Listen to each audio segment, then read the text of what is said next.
Good morning, everyone, and welcome to this joint committee meeting of Government Operations and Fiscal Policy and Transportation and Environment. This morning, we have one item on our agenda. It is supplemental appropriation 24-25 to the FY24 operating budget. This appropriation is to help implement the Safe Streets Act of 2023. And as you'll see in the packet, there is a request for $106,000 for Safe Routes to School infrastructure reviews and $1.5 million in one-time costs for implementing changes to existing county-owned traffic signals, including the purchases and installation of additional no turn on red signage and contractual costs related to retiming signals for lead pedestrian intervals.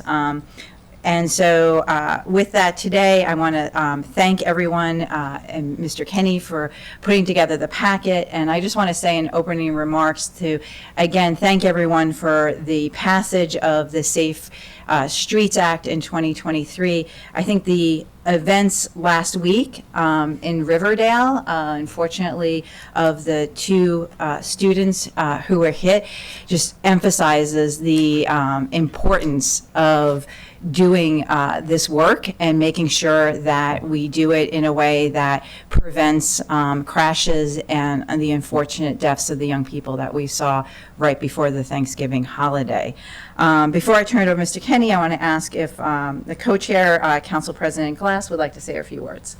Well, thank you very much, Madam Chair. This is the first time that the T&E Committee is meeting with the Government Operations and Fiscal Policy Committee to talk about county executives' supplemental appropriation.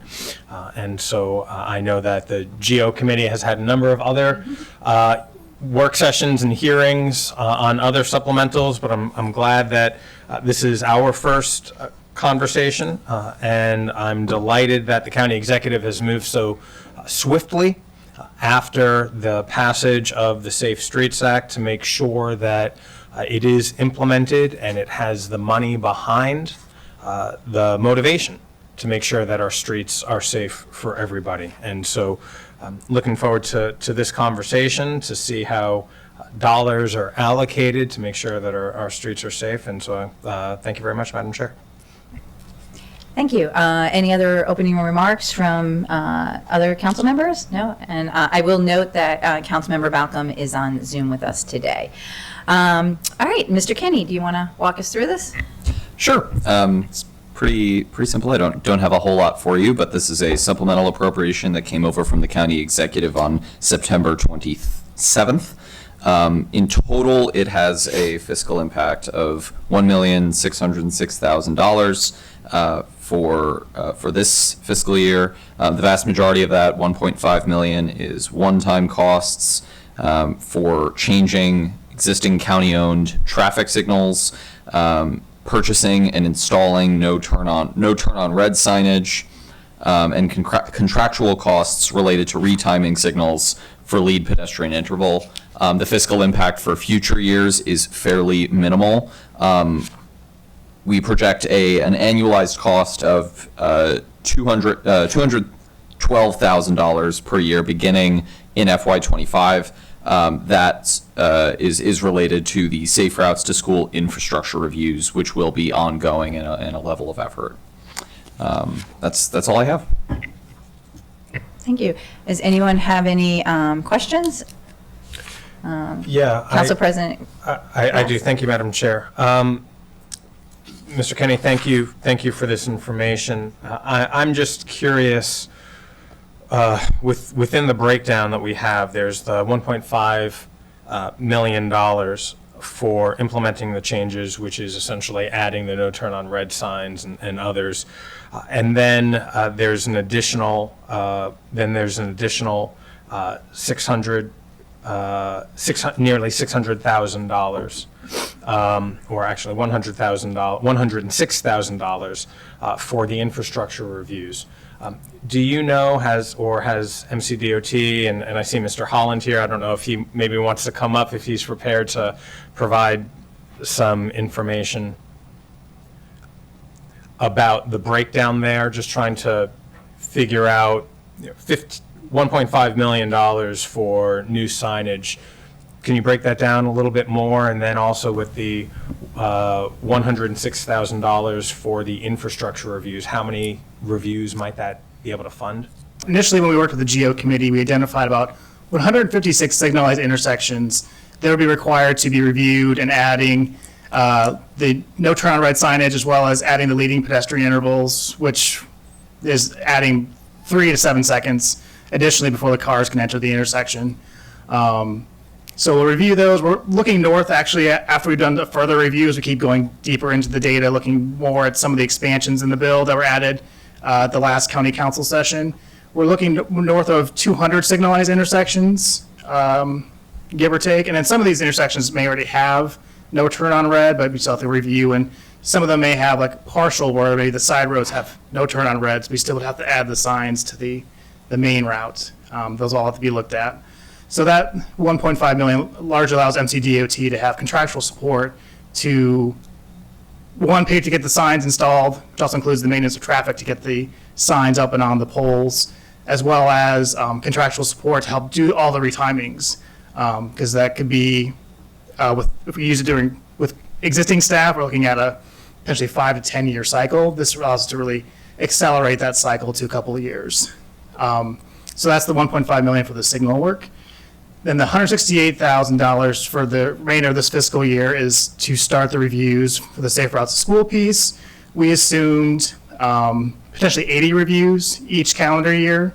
That may be a little bit high, depending on once we get down and look at the crash reports and say, yes, it's related to a student going to or from school or a parent going to or from school. Some of those may get filtered out as we go deeper in. But at the planning level, we expect about 80 reviews a year.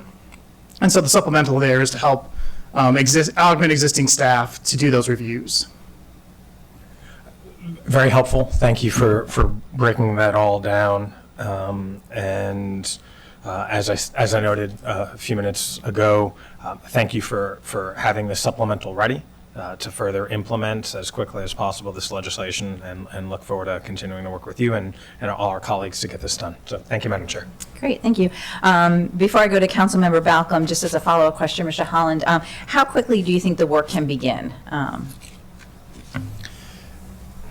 So we've started some of the work already just in terms of the planning behind it. So we've been working on getting systems ready for the Safe Routes to School reviews, making sure we have a systematic way of getting police data from MCPD into MCDOT that secures the data, hides potentially sensitive information or personally identifiable information. Working on that with the IT teams in both departments as well as TEBS to get some sort of system in place so we can systematically track and make sure we meet all the deadlines. So that's working on. So we're looking at largely getting these things online, hopefully by the beginning of the new year. Obviously, contractual.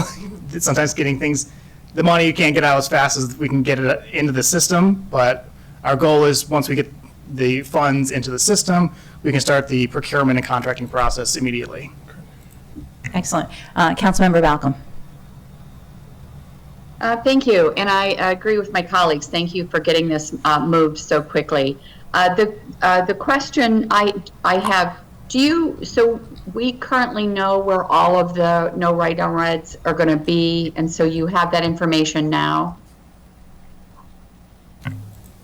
Yes, so we have a kind of high-level assessment of where we believe the law requires these reviews. So we said it's between close to about 200 signalized intersections. We'll have a field team go out and actually assess all of them to say, is there existing signage? Is it existing leading pedestrian intervals? Is it partially implemented? Like I said, if there's no turn on red, maybe on one leg, but not on all legs. So we'll have those field reviews that will help us really assess, or maybe there's a no turn on red sign that needs to be replaced. It would also do that assessment to start. Okay, thank you. And then all of this work may not be done by the end of this fiscal year, so you would just encumber it for the following year to finish it up? Yeah, the idea was to hopefully, at least for the signal part of the supplemental, to use that money for this fiscal year and going into fiscal year 25, using the encumbered amounts for the contractors.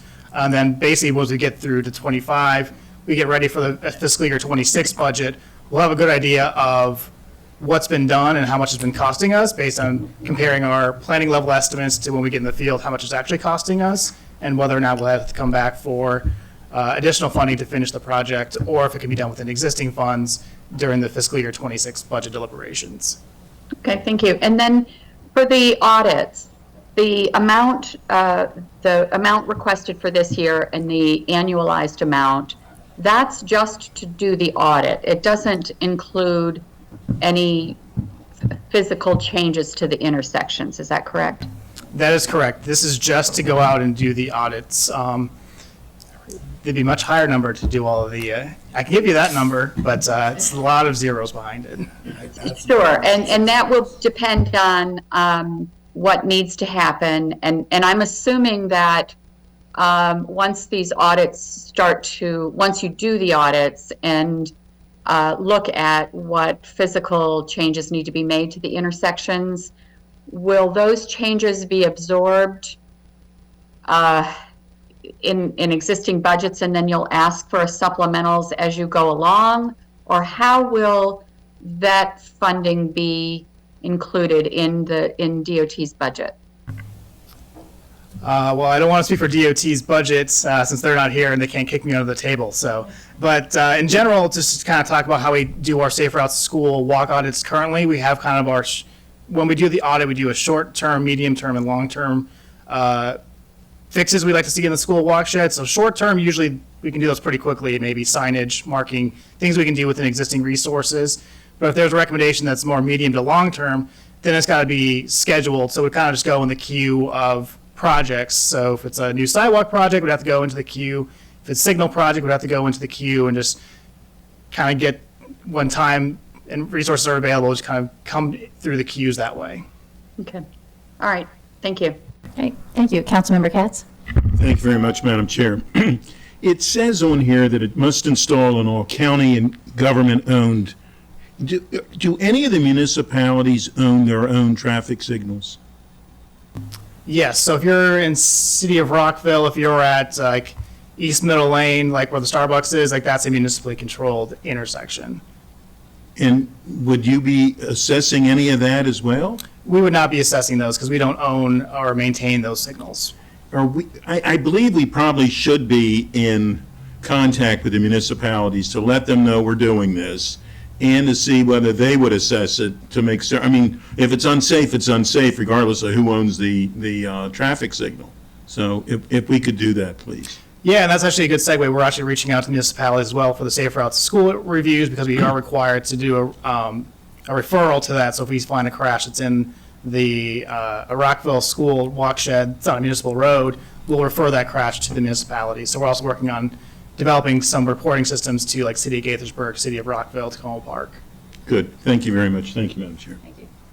Council President Glass? Appreciate Council Member Katz for mentioning the municipalities, and appreciate Mr. Holland for stating that that work is ongoing or continuing. And as he alluded to Delegate Julie Polakovich-Carr has introduced this bill at the state level, and so clearly we'll have, if all works well in Annapolis, we will have this conversation with Maryland Department of Transportation and other agencies, but definitely coordination is really important. So thank you for raising that. Great. And I'll just, following up on the Safe Routes to School, I think one of the things that is an outgrowth of the Safe Streets Act, and thank you, Council President Glass, for moving that forward, is I think more in-depth conversations with MCPS regarding the Safe Routes to School. And I know Council Member Sidney Katz chaired a public safety committee where we talked to folks there. And one of the things that we really emphasized is greater community engagement as the Safe Routes to Schools paths were being developed, so that people really understood what went into that. And I know we're talking about the supplemental today, but I feel like it's all connected in terms of how we're moving forward with that collaboration with MCPS. Yeah, so we drafted an MOU and it's now with MCPS. We have a meeting, I think, later this month to continue to review that. Obviously, we kind of have an agreement and have the lawyers look at it and make sure it's all good, but that will help for the Safe Routes to School reviews. There's also some of the bus stop safety reviews. That MOU will help kind of clarify whose role is what, and also like the communication lines, they can stay open, because obviously when personnel change, it'll allow, the MOU will allow to keep those relationships going. Great. Thank you, Mr. Holland. Any other questions? No, not seeing any.